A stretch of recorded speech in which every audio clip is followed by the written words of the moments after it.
పథకాలు వచ్చినా ఎందుకండి అలా వస్తున్నాయి ఇలా పోతున్నాయి.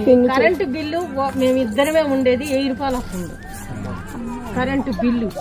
మేము అసలు పొద్దున ఆయన పోతాడు, పొద్దున్నే నేను పనికి వెళ్తాను. మరి ఉండేది మా రాత్రి కూడా సరిగా ఉండవు. మంచి నీళ్ళు పట్టుకుంటాం అంతే. 1000 రూపాయలు వస్తుంది. మేము ఎలా కట్టుకోవాలి? మా ఆయన 65 సంవత్సరాలు వచ్చినాయి, కార్డులో 55 సంవత్సరాలు ఉండి అని పింఛను పెట్టమంటే కట్టు సరిగా కళ్ళు కాని రావు. మిషన్ కాడికి పోయి కూర్చొని పాత పోతే తెచ్చుకొని వస్తున్నాడు. మేమైతే కాక నేను తెలిసిన వాళ్ళకు కూడా అదే చెప్తా, మీరు కూడా వేయగాకండి అమ్మ. ఇలా మనకు ఈయన ఉంటేనే కొద్దిగా తినటానికి పనులు చేసుకొని బతకటానికి కూడా అవకాశం ఉంది. ఇప్పుడేం అవకాశం ఉంది? అవకాశం లేక అల్లాడిపోతుంటే ఆయన సిద్ధం అనుకొని మనుషులందరూ మారారు.